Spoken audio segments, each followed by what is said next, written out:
Va que va, Héctor. Entonces, bueno, antes que nada, muchas gracias por tu tiempo.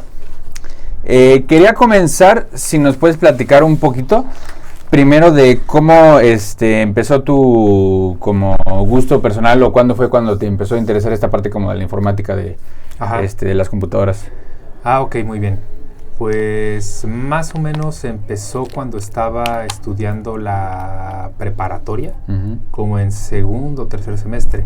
Yo nací en el 81, entonces cuando a mí me tocó estudiar la secundaria no había todavía computadoras.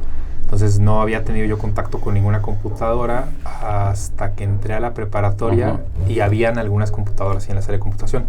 Pero la computación creo que venía como hasta segundo semestre o tercer semestre, entonces no había como la opción y ahí fue cuando me empezó a interesar muchísimo.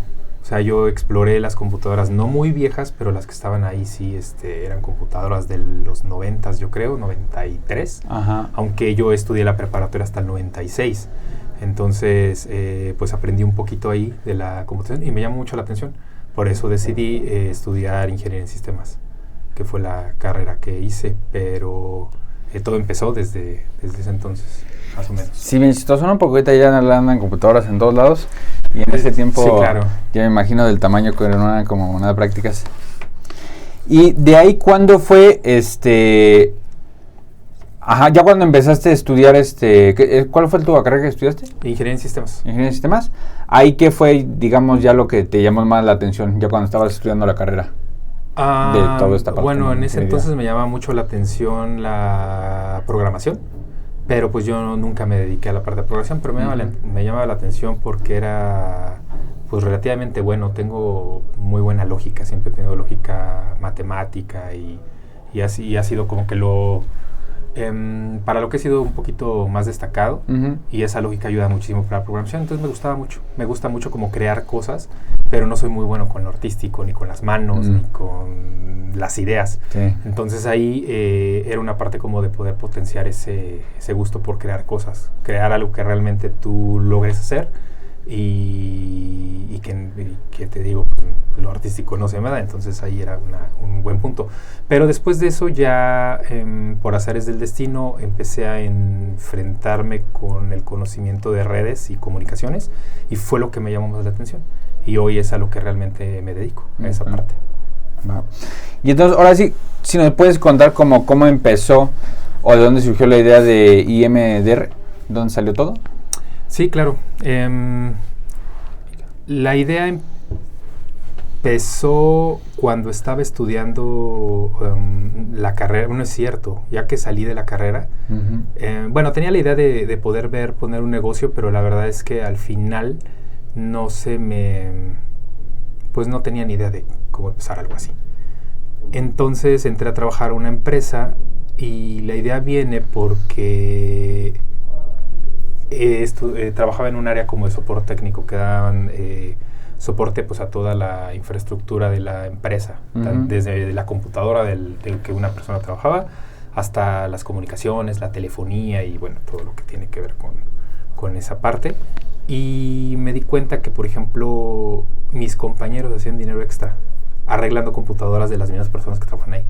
Por ejemplo, estaban trabajando y de repente les decía, oye, ¿no puedes ayudarme con mi computadora? Que no sé qué, que esto. Y les ayudaban y se ganan un dinero extra. Entonces la idea a mí me surgió y dije, bueno, ¿por qué no pueden ganar más? O sea, ¿por qué quedarse ahí? Entonces lo que hice fue hacer lo mismo, pero les empecé a vender a los papás de mis amigos. Entonces la mayoría de amigos que tenía, en una gran parte, o trabajaban en una empresa o tenían negocios propios. Entonces empecé a dar servicio a ellos y fue así como empezó a surgir poquito a poquito la idea de empezar a generar una empresa, porque ya cuando ves así, pues te van a pedir una factura. Entonces empecé a investigar el tema de facturación y fue como creé la empresa. Yo empecé a trabajar primero como una persona física dando facturas a mi nombre, como desde el 2008, más o menos. Desde el 2008 estuve 2 años así, 3 años, y recuerdo bien que antes las facturas no eran como ahorita, que son electrónicas, las tenías que ir a imprimir una imprenta, y el folio menor era 100, tienes que imprimir de 100 en 100, y me acuerdo que la primera vez de mis 100, duraban 2 años, tenían una caducidad de 2 años y tenías que volver a hacerlas, si no te las acababas. Y recuerdo que los primeros 2 años solo facturé 6 facturas en 2 años. O sea, tuve que cancelar un montón de facturas porque no logré venderlas. Sí, no, y en ese tiempo con justamente de tener que imprimirlas, ¿no? Porque ahorita ya todo ahorita se hace digital digital. Y aún así es medio latoso, ya me imagino en ese tiempo cómo haber sido. Y de ahí, ¿cómo fue, digamos, ya después los siguientes pasos de la empresa? ¿Cómo pasó ya, digo, algo como empezaste tú, ya a crearlo como una empresa ya con más personas? Ok, bueno, los siguientes pasos, tenía una idea que ahorita creo que realmente es errónea y creía que no podía conseguir trabajo con empresas más grandes porque era una persona física, no era una empresa ya constituida como una empresa que bueno, en México sería una empresa moral, que ya es una empresa bien, digamos, bien constituida, y pues me aventuré a esa parte. Entonces empezamos en el 2011, en enero del 2011 fue cuando constituí la empresa, y en aquel entonces nada más éramos 4 personas. Teníamos 4 personas trabajando, y pues empezamos a hacer lo de la venta.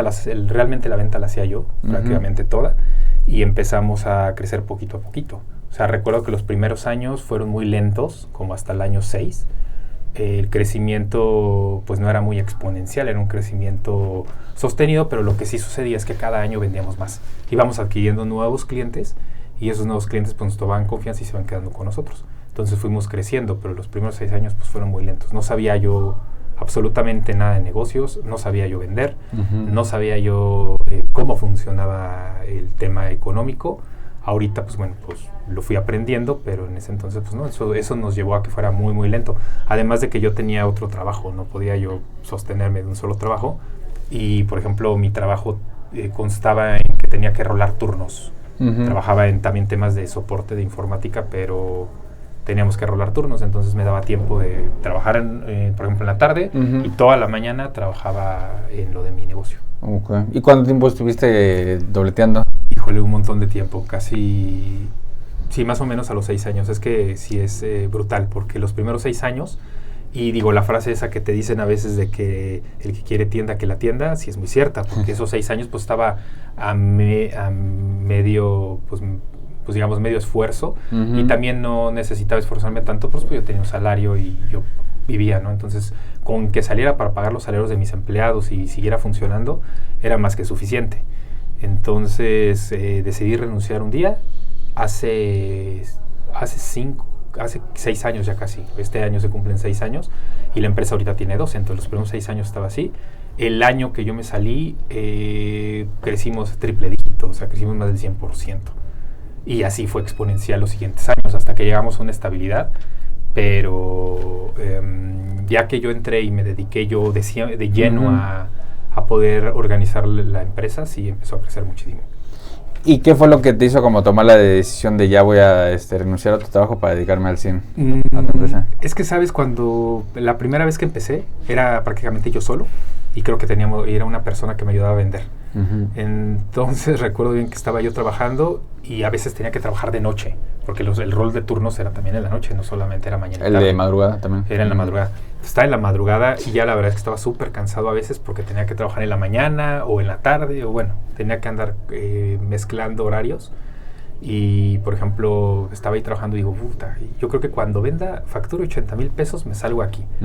Y pasaron los 6 años, y esos 80,000 se convirtieron a lo mejor en 300,000, y nunca dejé el trabajo. Entonces siempre seguí con eso. La decisión la tomé porque ya llegó un punto en donde ya no sabía qué más pretextos decirle a mis clientes o a mis proveedores.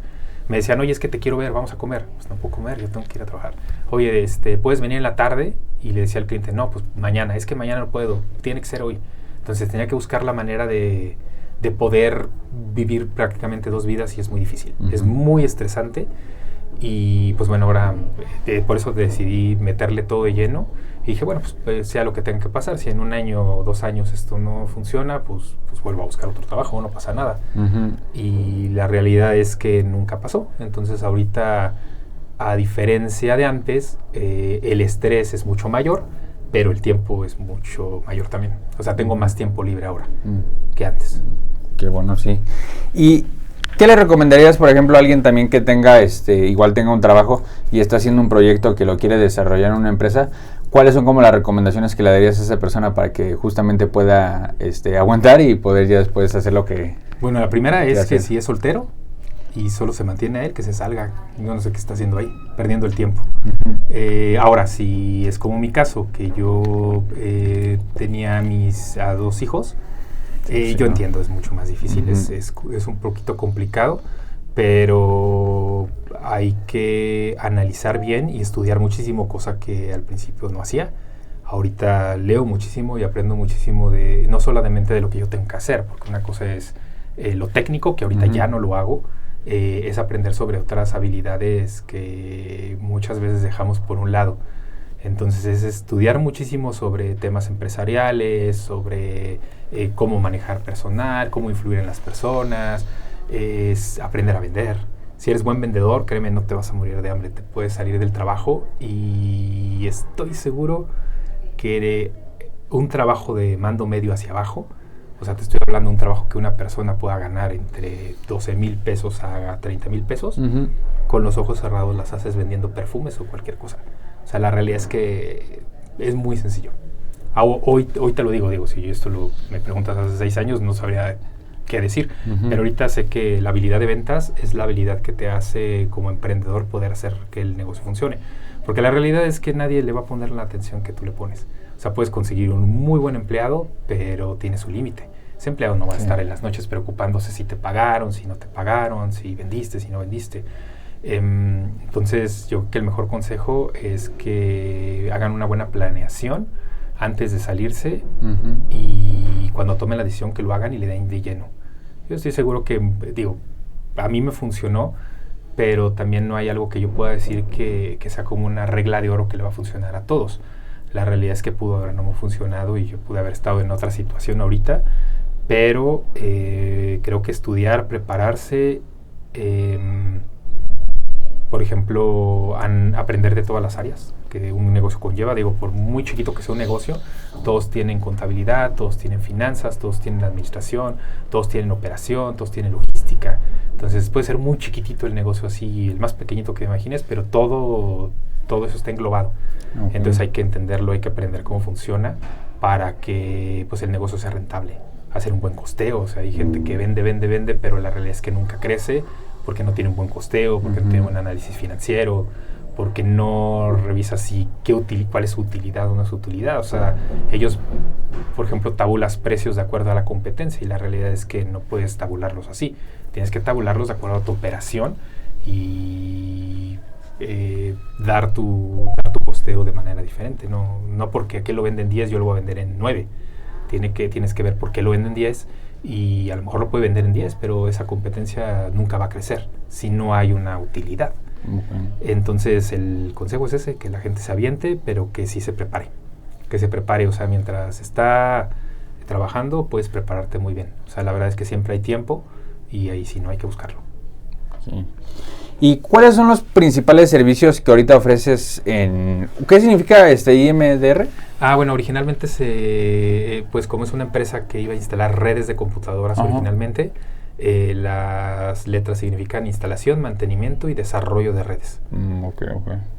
¿Y cuáles son los principales como servicios ahorita que tienes con tus clientes? Los tenemos partidos en 3 rubros. El primero es la parte de infraestructura, que tiene que ver con toda la parte física de las comunicaciones de las empresas, uh-huh. desde el cable de red que llega a la pared de una persona que va a trabajar, las redes inalámbricas, ahí tenemos englobados también los servicios de videovigilancia, uh-huh. vendemos videovigilancia y automatización de videovigilancia. En la automatización vendemos, por ejemplo, puertas con control de acceso, vendemos plumas de control de acceso, hacemos la integración de los sistemas para que funcionen de manera unilateral, es decir, que se puedan estar interconectados entre sí. Vendemos enlaces de fibra óptica, que son parte de la infraestructura. Ahí tenemos englobado también la parte de energía. Uh-huh. Vendemos energía para centros de datos, aire acondicionado de centros de datos y bueno, básicamente todo lo que tiene que ver con parte física para que una persona llegue a un escritorio y pueda trabajar. Uh-huh. Otro de los servicios importantes que tenemos es la parte de le llamamos nosotros servicios administrados. Los servicios administrados es toda la parte de outsourcing de personal. Tenemos mesas de ayuda y bueno, hay empresas que nos pagan por dar ese servicio. Ya sea que las empresas no tengan gente de sistemas en sus organizaciones o que sí la tengan y necesiten ingenieros de otros niveles. Nosotros los catalogamos como ingenieros de nivel 1 y 2 y los ingenieros de nivel 3. Nuestros ingenieros de nivel 1 y nivel 2 son los que pueden dar soporte a computadoras, pueden dar soporte básico a servidores, a equipos de comunicaciones. Y nuestros ingenieros de nivel 3 son los que están certificados ya con diferentes niveles en fabricantes. Nosotros vendemos solamente fabricantes que están reconocidos en la industria y ellos generalmente te piden para poder vender sus productos que tengas niveles de certificación y nosotros tenemos todo ese pool de ingenieros que sirven para dos cosas, tanto para la parte de los servicios administrados como también para los proyectos que nosotros integramos. Cuando nos piden hacer alguna migración de equipos por renovación tecnológica o por crecimiento de la propia empresa o nos piden instalar algo porque la empresa no tiene nada. Y el otro servicio que tenemos es la parte de servidores y almacenamiento. Entonces vendemos los servidores, vendemos servidores tanto físicos como en la nube, como híbridos, y vendemos sistemas de almacenamiento a gran escala. Entonces, si alguien necesita almacenar muchísimos datos, nosotros tenemos ingenieros certificados que pueden instalar las cajas de almacenamiento para este tipo de información. Vendemos virtualización, vendemos todo, bueno, no todo, pero sí muchísimo portafolio de la nube. Entonces, ahorita ya tenemos ingenieros que venden nube en diferentes nubes importantes como Azure de Microsoft o AWS de Amazon. Y bueno, otra parte tenemos ahí también temas financieros con arrendamiento de soluciones. Vendemos una cosa que nosotros le llamamos infraestructura como servicio, en donde nosotros te podemos poner esa infraestructura, nosotros hacemos la inversión y las empresas a nosotros nos pagan un fee mensual tanto por mantener los equipos funcionando, por la administración y por el propio hardware que se ocupa. Básicamente son, digamos, los tres más grandes que tenemos. Vendemos otras cosas, pero ya son muy pequeñas. Realmente son los tres pilares de la empresa. Y la parte de, por ejemplo, cuando llega un cliente contigo, la parte, digamos, de ciberseguridad o seguridad, ¿va dependiendo del cliente o tienen como una estándar para todos?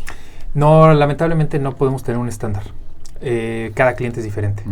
Digamos, esto como analogía es como cuando va al doctor, o sea, no le puedes dar la medicina a uno y como a otro. O sea, la realidad es que las empresas, nosotros nos centramos mucho y digamos es como una parte o un lema que tenemos tatuado, que nuestra premisa o nuestra misión es asegurar la continuidad del negocio de nuestros clientes. O sea, yo te puedo vender seguridad, pero pues no te voy a vender nada más una caja y te voy a decir, bueno, esto te va a funcionar para todo. Tenemos que entender la operación del cliente, tenemos que entender qué hace el cliente, cómo lo hace, para nosotros poder blindar, digamos, en 360 grados los puntos de falla que el cliente puede tener. Porque, por ejemplo, yo puedo ponerle un equipo para brindar el internet o el borde de salida, pero a lo mejor la inseguridad está dentro. A lo mejor la inseguridad es que hay empleados que se roban la información porque es muy fácil sacarla. Hay empleados que a lo mejor pueden perder tiempo buscando páginas porque no hay nada que les limite eso. Y a lo mejor por ahí entra el virus o por ahí entra el ataque al cliente. Entonces, si queremos blindar un cliente bien, tenemos que hacer un traje a la medida. Clientes que a veces no lo entienden porque si llegan empresas que nos piden ya, es que con esto y me dijeron que lo voy a tener y la realidad es que no. Tenemos que ser muy consultivos. Entonces, es parte de lo que hacemos aquí. Primero entendemos, exploramos y después te damos el abanico de posibilidades. Digo, no es que tengas que comprar todo, pero sí te damos, por ejemplo, lo más importante y te vamos poniendo, por ejemplo, como un path de implementación para que puedas estar blindado. Digamos, nadie puede estar blindado al 100%, pero sí para que llegues a un 99%, pues hay que buscar y hay que entender. Entonces, aquí vendemos solo trajes a la medida.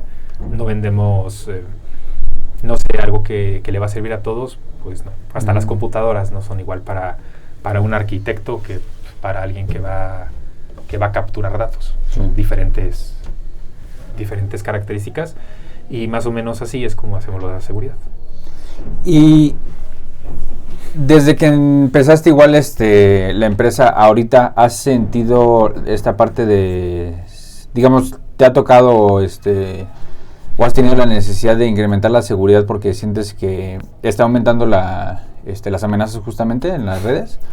¿O es algo que se está como manteniendo igual aquí como a nivel México, pero más como con tus clientes?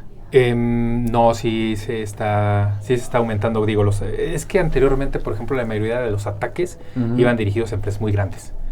Entonces ahorita no, ahorita los ataques ya van dirigidos tanto a personas común y corrientes como tú y yo, o van dirigidos a empresas pequeñas. Entonces nosotros hemos tenido casos de clientes que han sido atacados, bueno, que no eran clientes y que ahora son clientes porque les llega un ataque. Entonces generalmente las empresas no le toman mucho el sentido a esto, pero México está creciendo muchísimo en problemas de ciberseguridad y ahorita es más fácil. Y es más sencillo, aunque pareciera que no, pero es más sencillo que ataquen el dispositivo de un usuario o inclusive que te roben tu celular y que te tomen tus fotos. Entonces, desde ahí hay que... Y te digo, a mí me pasó porque la ciberseguridad no solamente es proteger que no me vayan a hackear una computadora, porque eso es como la idea que la mayoría de personas tiene.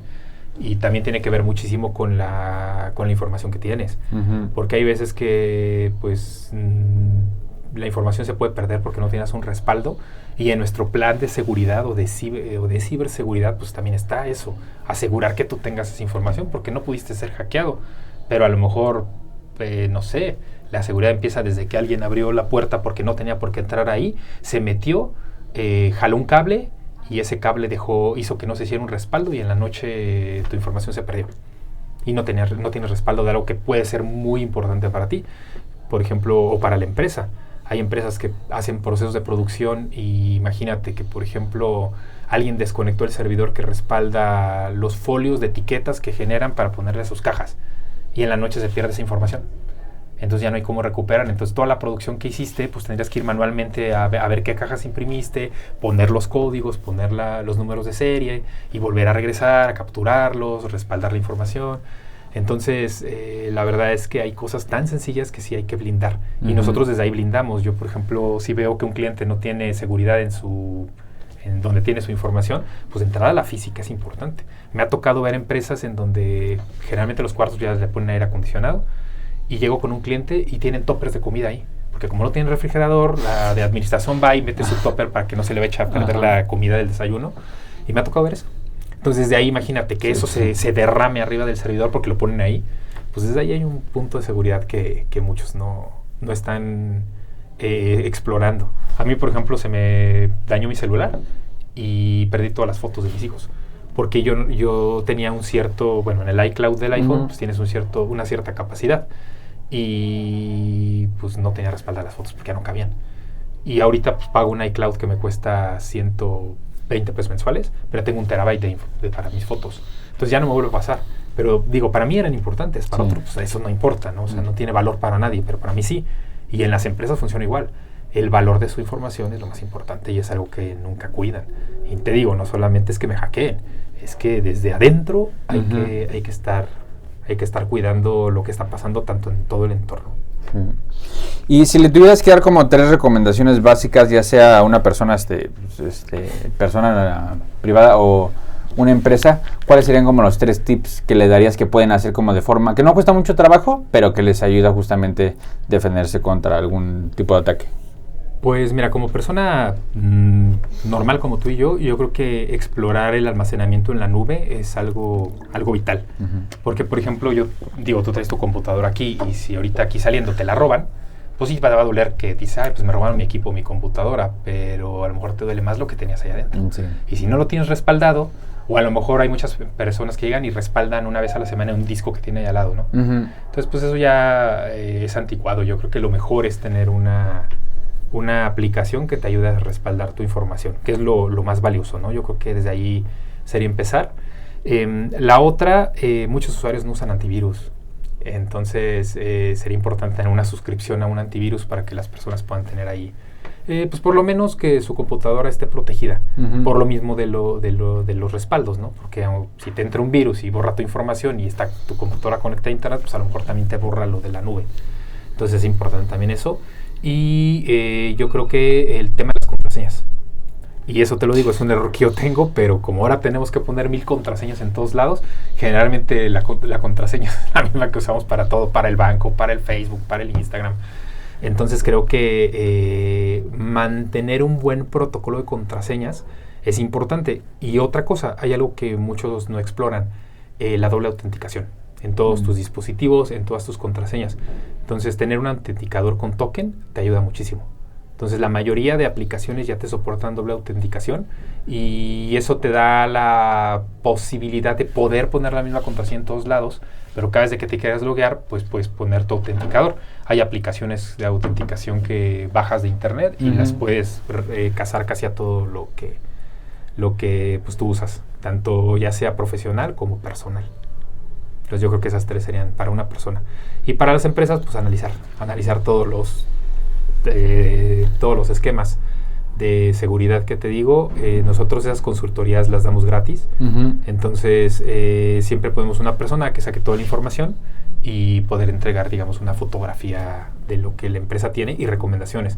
No es que tengan que trabajar con nosotros, no es que tengan que hacerlo forzosamente con nosotros. Esa información que entregamos, que es completamente gratuita, la pueden pasar a otro proveedor y otro proveedor puede, pues digamos, atacar ya un problema desde ahí.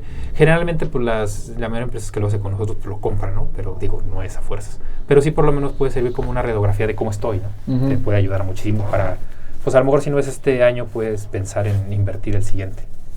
Sí. Y de todos los servicios que dan, ¿cuál crees que es como su especialidad? O sea, como ¿cuál es el que más digamos...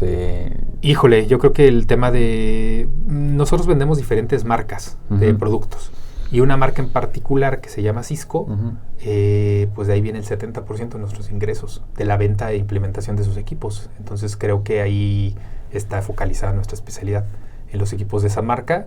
Y vendemos prácticamente todo el portafolio. Pero lo que más nos deja es toda la parte que ellos le llaman routing and switching. Entonces ese producto en específico es en el que somos muy fuertes.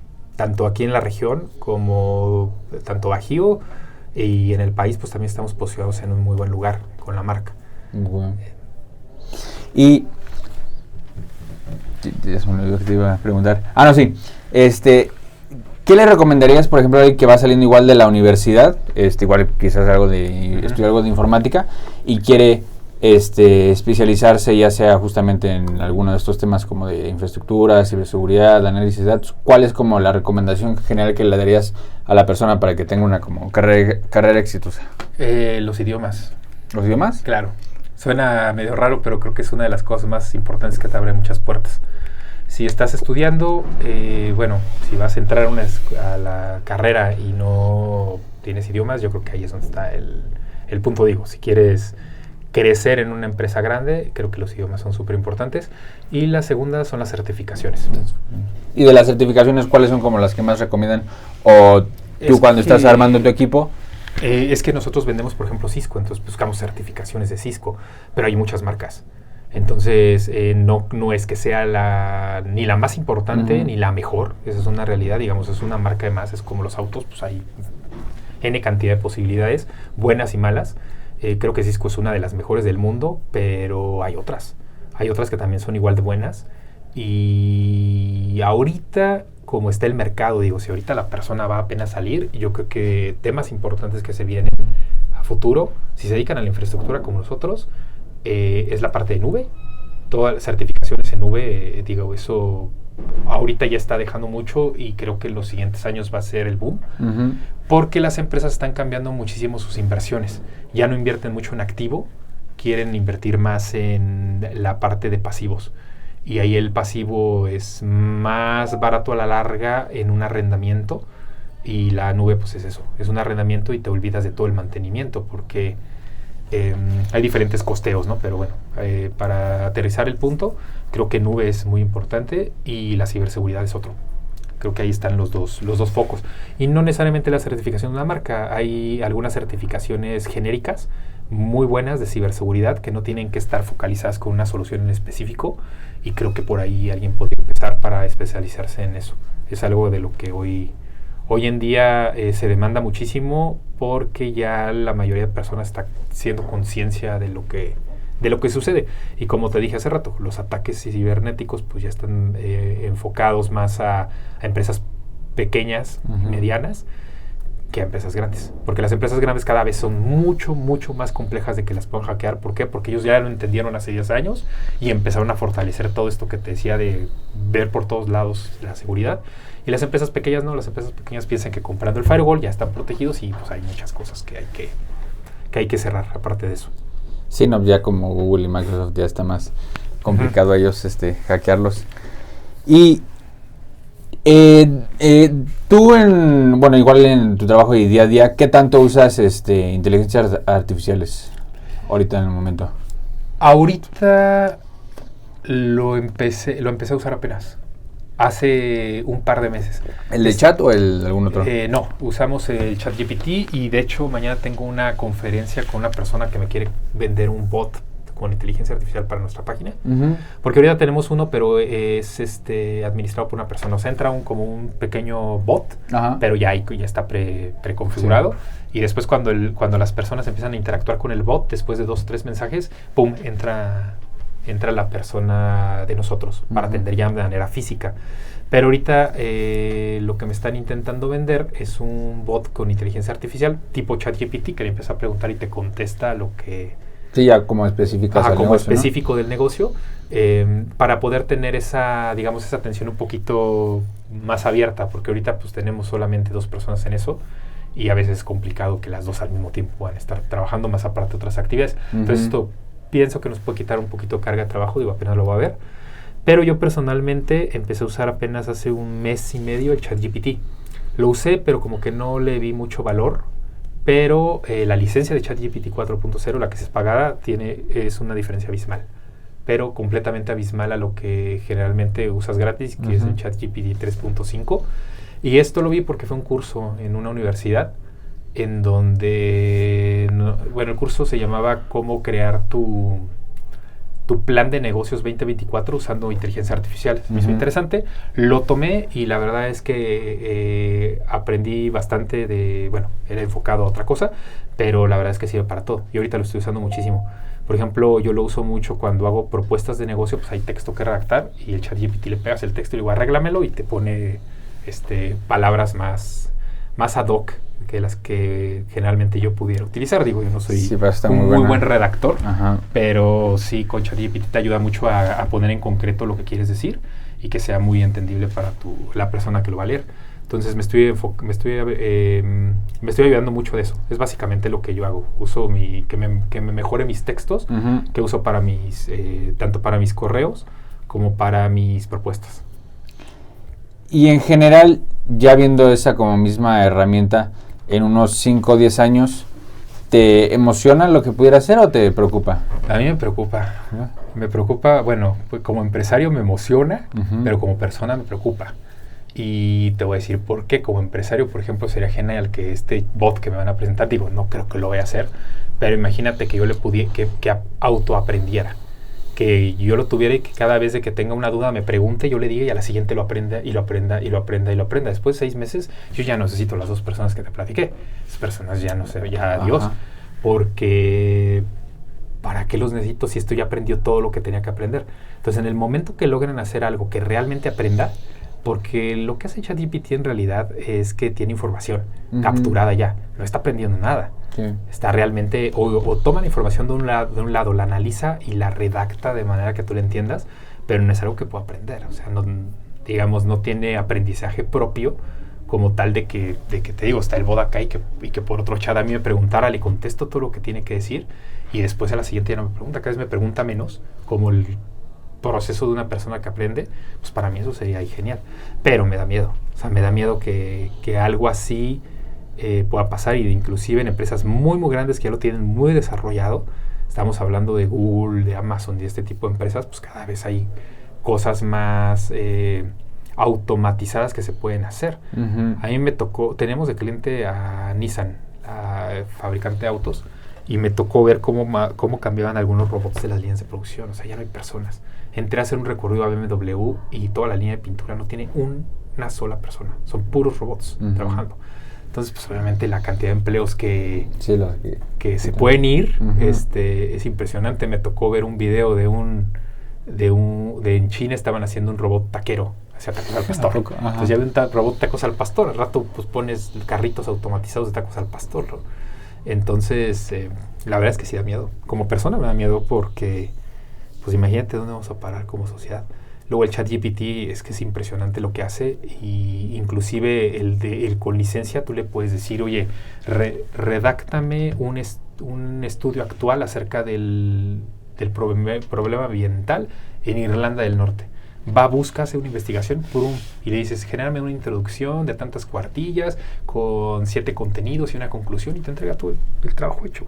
Entonces a mí lo que más miedo es que la gente ya no tiene que leer, ya no tiene que investigar, ya no tiene que preocuparse de nada. Uh-huh. Por ejemplo, en Google pues, era una gran ayuda, porque tú puedes investigar en Google, pero tú tienes de todas maneras que investigar de varias fuentes e integrar lo que necesitas. Acá ya te lo está integrando. Sí. Ese es el temor que me da, porque pues cada vez las personas que vienen atrás de nosotros pues cada vez tienen que esforzarse menos para lograr algo, pero el problema es que la competitividad pues va a bajar, uh-huh, va a bajar abismal. Y pues sí, en el momento que inventen robots que hagan cosas, pues los compran. Como empresario te lo digo, yo no armo autos, pero si me dijeran, oye, vas a prescindir de 1,000 empleados si me compras 7 robots de estos. Pues obviamente al costo-beneficio haces un cálculo rápido y dices, pues mi retorno de inversión es 18 meses. Uh-huh. ¿Y qué crees? Ahora puedo producir las 24 horas al día. Ahora no tengo sindicato. Ahora no tengo que pagar salarios. Ahora ellos no comen. No descansan. Sí. Entonces, y no se equivocan. Sí, eso está más preocupante todo. Ajá, sí, claro. Entonces, sí, por un lado como empresario emociona, pero como persona preocupa.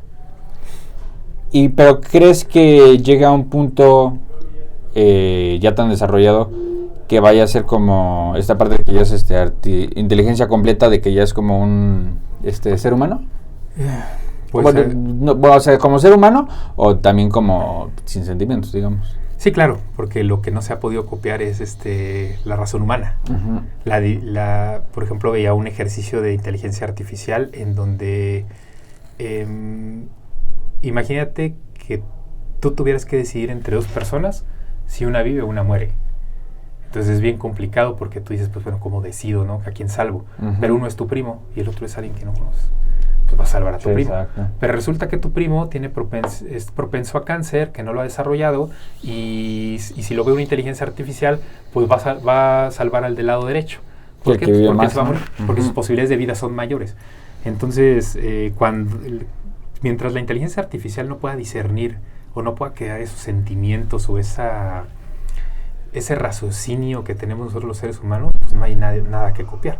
Pero vi un robot, por ejemplo, antier en un video que juega básquetbol, pero de una manera impresionante. Entonces, pues imagínate, ya en el tema de movilidad en los robots, que antes era un tema complejo, ahorita ya ya tienen una flexibilidad completa. Uh-huh. Entonces a eso ponle la inteligencia artificial de ChatGPT y ya tienes un trabajador que hace captura, un trabajador que hace trabajos convencionales.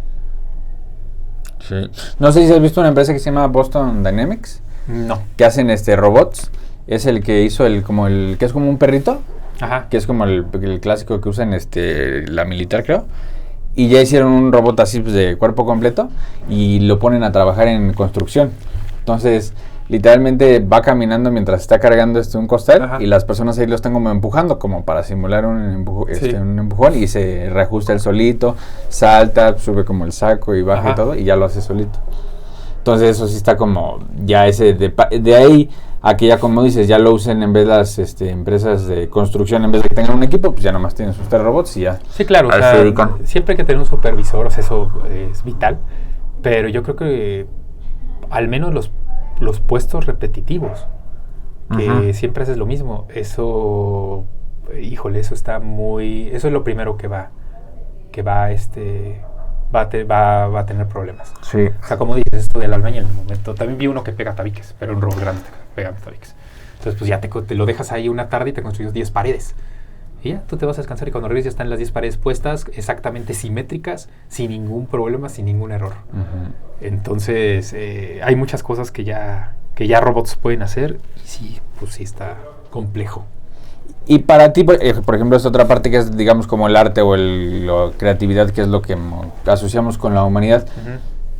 Tú si ves un cuadro, así te ponen un cuadro y le dices, está muy padre, me gusta mucho, y te dicen que no lo hizo un humano, lo hizo una inteligencia artificial, ¿pierde valor eso o es como igual para ti? Pues yo creo que es igual para mí. Pero realmente, por ejemplo, un pintor que se esfuerza y crea algo diferente, pues obviamente tiene el valor del tiempo que le invirtió, porque es como lo artesanal, o sea, lo artesanal va a ser más caro que algo que lo hago en una línea de producción, pero inclusive lo de la línea de producción, pues obviamente no tiene defectos. Lo artesanal es eso, tener un defecto. O sea, si algo es perfecto y no tiene un defecto, creo que pierde su belleza. Necesita tener esas imperfecciones que son lo que lo hacen único. Eso, digamos, si hablamos de pintores famosos, pues obviamente las imperfecciones de los cuadros son los que los hacen únicos y hacen su propio estilo. Y que alguien copie, pues no, tendría que tener... Es que el problema es que no copias el talento. Tienes que copiar el no talento para ser igual a alguien más. Talento, pues es muy sencillo seguirlo, ¿no? Con disciplina puedes conseguirlo. Pero conseguir algo que una persona tiene implícita dentro de él es posible de copiar. Yo creo que cada persona y cada ser humano es único y tiene una característica específica que no se puede copiar. Los talentos sí, es muy sencillo. Con esfuerzo, con dedicación, disciplina y todo, te puedes acercar mucho, puede ser superior o puede ser igual. Pero las partes imperfectas de cada persona, pues no las puedes lograr. Sí, es la parte que da el detallito. Si tuvieras la oportunidad de ir atrás y justo cuando ibas iniciando este proyecto, ¿qué cosas te dirías a ti mismo? ¿Qué te hubieras dicho para poder como hacerlo más sencillo? O bueno, no más sencillo, pero sino que te darías como para darte ese apoyo. Que me dedique a otra cosa. No, fíjate que es que sí, o sea, la verdad es que llega a un punto donde es complicadísimo. O sea, dar saltos de crecimiento, cada vez que llegas a ese punto, como decir, llegué al final del camino y ahora viene el siguiente salto, cada vez es más complicado. La competitividad de arriba es brutal. Abajo es muy sencilla, Si tienes competidores acá en un nivel muy bajo, es muy, muy fácil que los vayas quitando encima, porque generalmente fallan muchísimo. Pero cuando empiezas a llegar a competidores medianos, a competidores altos, los procesos que hacen y la forma en cómo hacen las cosas, es muy difícil, muy difícil. Entonces el nivel de estrés es impresionante. Yo lo que me diría son 5 cosas que sigo ahorita y que antes no hacía. La primera es duerme bien. Esa es la primera, porque eso dormir bien te da claridad mental, y sin claridad mental no vas a hacer nada. Y hay personas que quieren hacer cosas y obviamente se preocupan porque un negocio funcione, pero no están haciendo las cosas que por acá nadie toma en cuenta. Y yo me diría a mí mismo, duerme bien, y no a mí mismo de hace 10 años o 15 años, me lo diría a mí mismo de hace 25 o 30 años. Cuando tenía 12 años y me hubiera dicho, ¿sabes qué, cabrón? Ponte a dormir bien, duerme bien. Esa sería como que una de las principales. La 2 es come bien. El ejercicio la verdad es que no es una necesidad o un hábito que tengas que hacer. Yo creo que es una demanda biológica. Tenemos que hacer ejercicio, hay muchas personas que no lo hacen. Entonces yo creo que hacer ejercicio, y no tienes que ser deportista de alto rendimiento, ni nada por el estilo, pero sí tienes que tener el hábito de al menos, por lo menos, yo creo que caminar unos 5,000 a 7,000 pasos al día, que hoy casi nadie lo hacemos. Entonces el ejercicio sería vital. El otro es estudia un montón, pero no las cosas de la escuela. Estudia las otras habilidades blandas que a mí, digo, ahorita las escuelas sí lo dan, pero a mí no me lo dieron, como técnicas de negociación, cómo poder, técnicas de redacción, oración, bueno, todas esas habilidades blandas que se necesitan, que yo creo que cualquier empresario tendría que tener o desarrollar. Y bueno, incluyendo los idiomas que hace rato te platicaba. Y la última, la espiritualidad.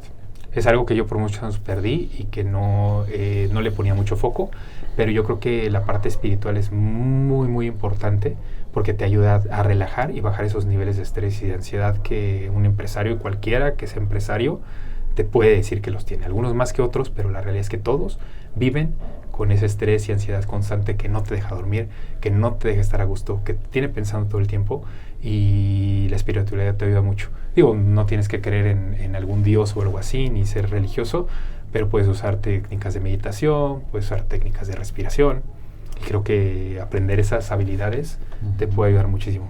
Yo creo que esos serían los 5 consejos que yo me daría. Sí, muy buenos consejos. Sí, el de ejercicio ya ha sido como de los como más engaños de chiquitos que nos decían que pues, el ejercicio es para ponerte fuerte o solamente si vas a ser deportista, pero si vas a trabajar o vas a hacer algo de la cabeza no tiene nada que ver. Sí, pero no, yo creo que es parte de un todo. Sí, no, y justamente estaba viendo que Sócrates en su escuela, antes de como la parte de, bueno, mientras hacían todas sus pláticas, también parte era entrenaban el cuerpo, porque sabían que pues, entre los dos se iban a completar uno. Sí, pues como dicen los filósofos, ¿no? Cuerpo y mente es uno. Sí, puedes tener una mente brillante, pero si el cuerpo está mal, créeme que si algo internamente está mal, químicamente, el cerebro no funciona. Sí. Entonces, para que el cerebro funcione, necesitas estar químicamente bien por dentro y eso incluye tanto el ejercicio como la alimentación. Sí, va que va, Héctor. Entonces, nomás tres últimas preguntitas que son un poquito fuera de tema. Bueno, ahorita iba con el tema, pero fuera con el tema inicial, que hacemos igual en todos los episodios. La primera es, ¿qué crees que pasa o que nos pasa ya cuando nos morimos? Pues nos comen los gusanos. Yo no creo en un tema que haya después de la muerte.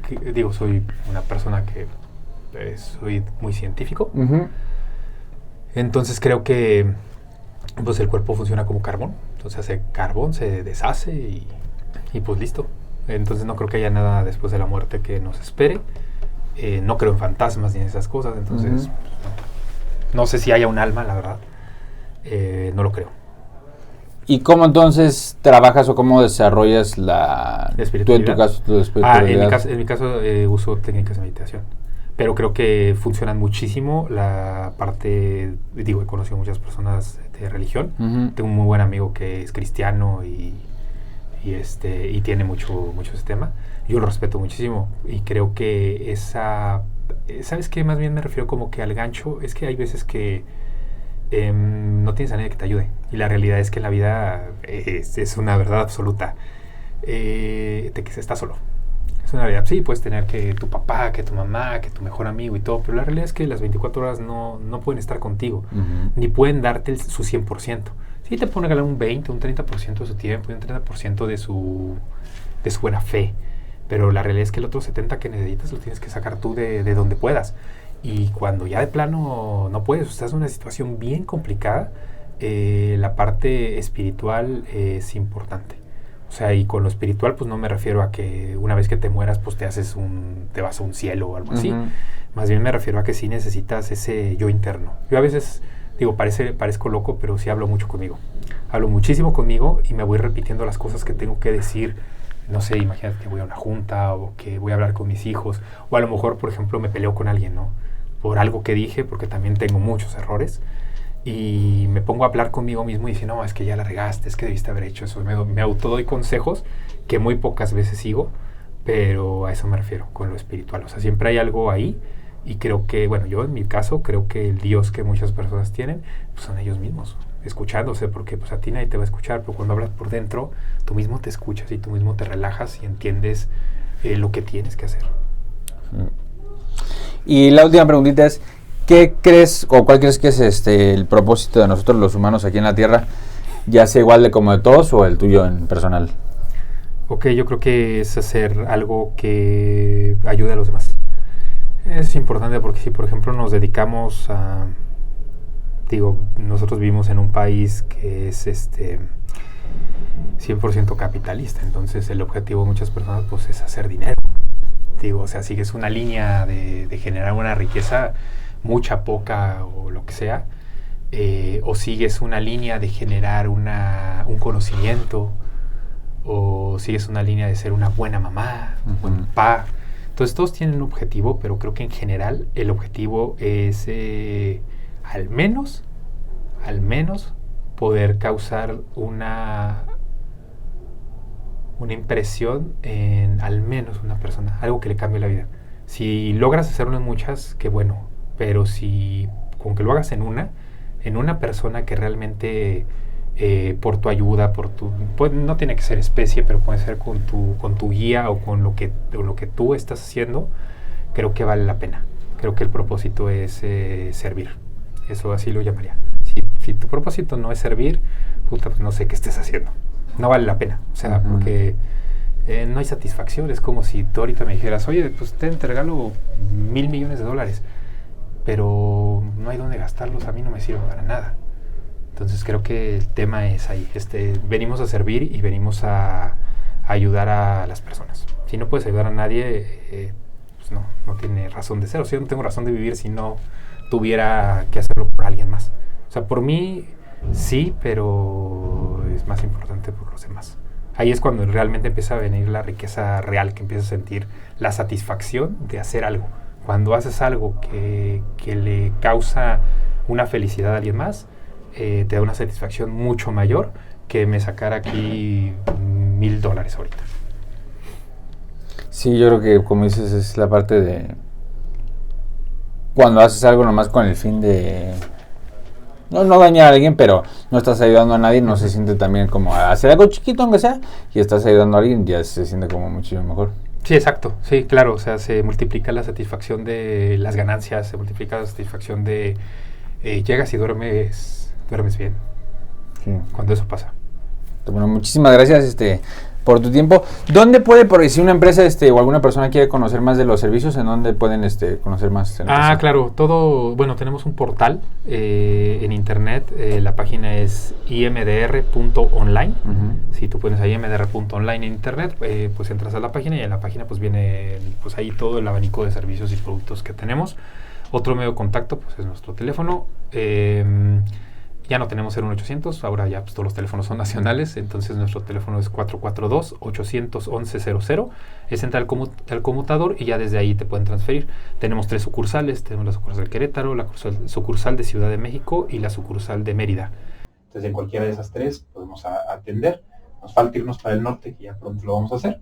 Pero ahorita tenemos cubierto el Bajío, tenemos cubierto el centro y bueno, tenemos cubierto allá en la península, en Mérida. Ok, entonces bueno, Marca, muchas gracias y pues te deseo el mayor éxito. No, pues muchas gracias por tu tiempo.